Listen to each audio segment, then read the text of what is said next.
Warahmatullahi wabarakatuh. Pada kesempatan yang berbahagia ini, kita akan membahas terkait dengan perkembangan remaja.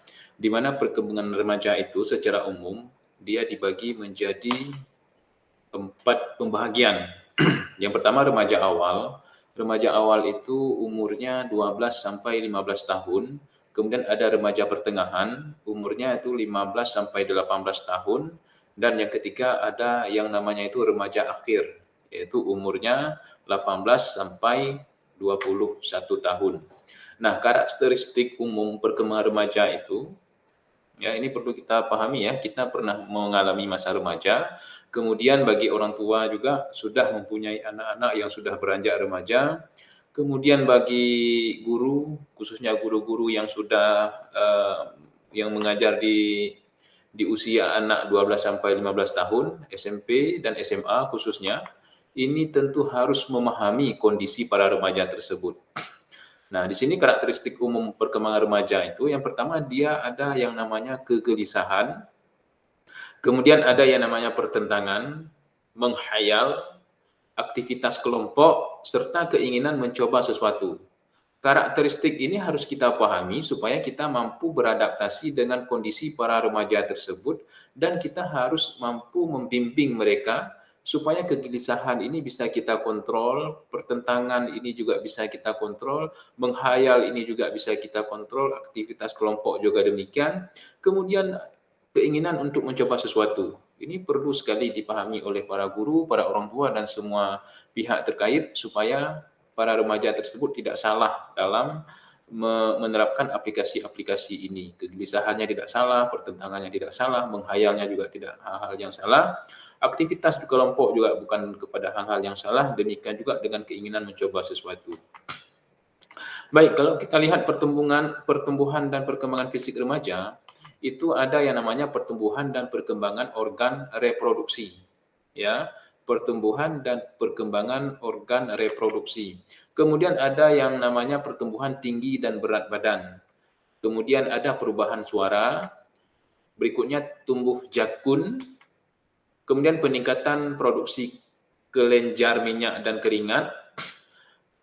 Ya, itu ya. Ada 5 pertumbuhan perkembangan fisik. Ini secara fisik ya pada remaja. Sudah kita lihat di sini dan sudah saya jelaskan tadi. Kemudian perubahan mental dan emosional pada remaja. Mari kita lihat, yaitu meningkatnya perhatian pada lawan jenis. Makanya umur remaja ini adalah umur ya sudah mengenal pacaran, sudah mengenal lawan jenis, sudah mulai menyukai. Kemudian ada rasa setia pada kelompok seusia. Berikutnya itu ada mudah terpengaruh. Remaja itu sebenarnya sangat rentan dengan pengaruh. Kemudian bersifat egois juga ada pada remaja. Berikutnya ingin memperoleh persamaan hak, ya, ingin memperoleh persamaan hak. Kemudian timbul rasa malu, kecewa dan tertekan. Nah, ini perubahan-perubahan mental dan emosional pada remaja ini mesti kita pahami dan mesti kita coba dekati dengan pendekatan-pendekatan yang lebih humanis terhadap para remaja tersebut supaya semua yang pertumbuhan-pertumbuhan ini bisa kita kontrol seperti cerita saya tadi. Amarah, kemudian bentuk-bentuk emosi, ya, bentuk-bentuk emosi para remaja. Mari kita lihat. Ada amarah, kemudian kesedihan, rasa takut, cinta, malu, jengkel, terkejut, kenikmatan. Ya. Berikutnya, faktor yang mempengaruhi perkembangan emosi remaja. Apa sih yang menyebabkan emosi remaja? Yang pertama itu perubahan jasmani yang cepat dari anggota tubuh, kemudian perubahan pola interaksi dengan orang tua, kemudian perubahan pandangan remaja terhadap dunia di luar dirinya, dan perubahan interaksi dengan sekolah. Berikutnya, perkembangan kognitif remaja. Mari kita lihat. Perkembangan kognitif remaja itu mampu berpikir abstraksi dan dapat membedakan yang nyata dengan yang mungkin. Kemudian memiliki penalaran untuk menguji hipotesis secara ilmiah. Berikutnya mampu berpikir mengenai masa depan dan membuat perencanaan. Berpikir operasi formal memungkinkan terbukanya topik-topik baru dan ekspansi berpikir itu sudah tumbuh pada diri remaja.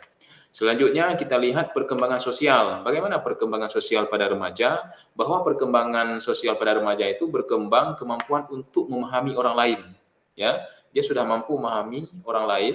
Kemudian remaja juga memahami orang lain sebagai individu yang unik. Ya, Yang berikutnya itu kecenderungan untuk mengikuti opini teman sebaya. Ada 3 ya, perkembangan sosial. Kemudian perkembangan moral. Mari kita lihat perkembangan moral pada remaja. Terdapat hubungan signifikan antara moral remaja dengan orang tua. Saya ulangi, terdapat hubungan signifikan antara moral remaja dengan orang tua. Kemudian peran orang tua itu sangat berpengaruh terhadap perkembangan moral anak. Kemudian berikutnya itu lingkungan teman sebaya sangat dominan terhadap perkembangan moral remaja. Selanjutnya kita lihat perkembangan kepribadian remaja, di mana sifat kepribadian itu mencerminkan perkembangan fisik, seksual, emosional, kognitif, dan nilai-nilai. Kemudian masa remaja itu merupakan proses berkembangnya identitas. Kemudian berikutnya aplikasi, apabila remaja gagal mengintegrasikan aspek-aspek pilihannya, maka dia akan mengalami kebingungan. Berikutnya kita lihat perkembangan kreativitas, di mana di sini kita lihat berkaitan erat dengan perkembangan kognitif remaja. Kemudian kreativitas itu merupakan perwujudan dari perkembangan otak. Kemudian kreativitas itu menandai adanya kemampuan untuk menciptakan sesuatu yang baru dan mengkombinasikan sesuatu yang sudah ada. Remaja yang memiliki kreativitas itu perlu didorong untuk menerapkannya. Berikutnya, kita lihat faktor yang memungkinkan perkembangan kreativitas remaja. Remaja itu mulai mampu menampilkan operasi-operasi mental. Remaja mulai mampu berpikir logis dan dalam bentuk yang sederhana. Kemudian remaja juga itu mulai berkembang kemampuannya untuk memelihara identitas diri. Konsep tentang ruang itu sudah mulai meluas. Remaja sudah amat menyadari akan adanya masa lalu, masa kini, dan masa yang akan datang. Remaja sudah mampu mengimajinasikan sesuatu, meskipun biasanya masih memerlukan bantuan objek-objek konkret. Nah, kita lihat ciri-ciri kreativitas remaja: senang mencari pengalaman baru, menyukai kegiatan dalam mengerjakan hal-hal yang sulit, kemudian memiliki inisiatif, memiliki ketekunan yang tinggi, cenderung kritis terhadap orang lain, berani menyatakan pendapat dan keyakinannya, selalu ingat tahu, ya. Kemudian peka ataupun mudah merasa. Berikutnya, energik dan ulet itu para remaja, menyukai tugas-tugas yang majemuk, kemudian percaya kepada diri sendiri, mempunyai rasa humor, memiliki rasa keindahan, berwawasan masa depan dan penuh imajinasi. Kemudian berikutnya kita lihat faktor yang mempengaruhi kreativitas remaja: usia, tingkat pendidikan orang tua, tersedianya fasilitas, penggunaan waktu luang. Ya, ada 4 ya faktor yang mempengaruhi kreativitas remaja: usia, tingkat pendidikan orang tua, tersedianya fasilitas, kemudian penggunaan waktu luang. Berikutnya kita lihat faktor penghambat kreativitas remaja: adanya kebutuhan akan keberhasilan, ketidakberanian dalam mengambil resiko. Ya, ini para remaja ya. Kemudian konformitas terhadap teman-teman dan tekanan sosial, ini juga ada pada remaja, sehingga ini menjadi salah satu faktor penghambat kreativitas para remaja. Berikutnya itu kurang berani, ya. Para remaja itu sebenarnya kurang berani dalam melakukan eksplorasi, menggunakan imajinasi dan penyelidikan. Berikutnya, stereotip peran seks ataupun lawan jenis. Kemudian diferensiasi antara bekerja dan bermain. Berikutnya, tidak menghargai terhadap fantasi dan khayalan. Nah, ini ya remaja. Kita lihat ada gambar telur di sini ya. Dia adalah masa pubertas, ya kan? Penemuan aku, pertumbuhan pedoman kehidupan, kemudian memasukkan diri pada kegiatan kemasyarakatan. Perbedaan sikap remaja laki-laki dan perempuan. Apa sih perbedaan sikap remaja laki-laki dan perempuan? Laki-laki itu aktif memberi, cenderung memberikan perlindungan. Minatnya tertuju pada hal yang bersifat intelektual, kemudian sifat objektif. Sedangkan perempuan itu pasif dan menerima, cenderung untuk menerima perlindungan. Kemudian yang ke C, itu minat tertuju pada yang bersifat emosional dan konkret. Dan berikutnya itu sikap subjektif.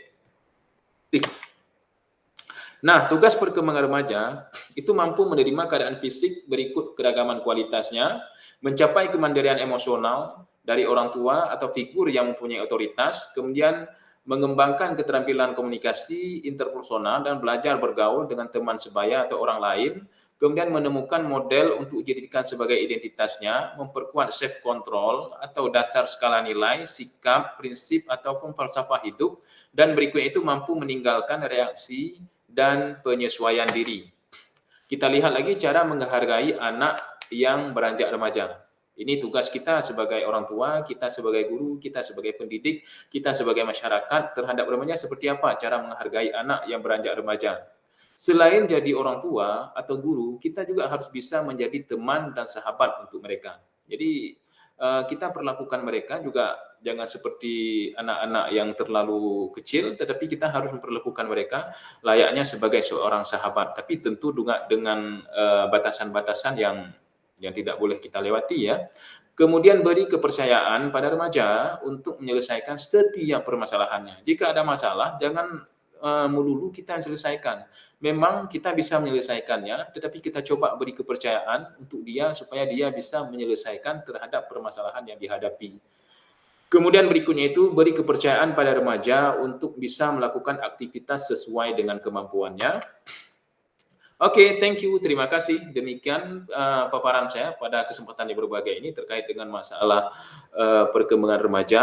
Tentunya kita harus adaptif dan harus mampu melihat remaja itu sebagai seorang yang sedang tumbuh berkembang. Kalau tadi saya katakan itu masa pubertas, dan dia juga punya pemikiran dan pola tersendiri yang mesti kita pahami konsep-konsepnya, sehingga dengan demikian kita bisa menjadi orang tua yang baik, menjadi guru yang baik, menjadi masyarakat yang baik yang mampu mengenal karakteristik para remaja. Demikian penjelasan saya pada kesempatan yang berbahagia ini. Saya ucapkan terima kasih atas perhatiannya.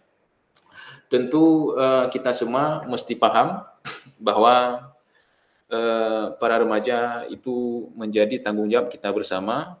Apalagi tadi saya sebutkan itu di masa-masa pubertas, dan mesti kita kontrol perkembangannya sehingga ke depan para remaja itu akan tumbuh menjadi para generasi bangsa yang akan meneruskan estafet kehidupan kita ini, yang akan mewarisi berbagai hal, mewarisi agama, mewarisi bangsa, negara, dan mewarisi apapun itu, semua akan kita warisi kepada para remaja. Maka perlakukan remaja tersebut dengan baik dan benar, sehingga ke depan akan tumbuh generasi-generasi yang patuh dan taat sebagaimana yang kita harapkan. Demikian saya akhiri. Assalamualaikum warahmatullahi wabarakatuh.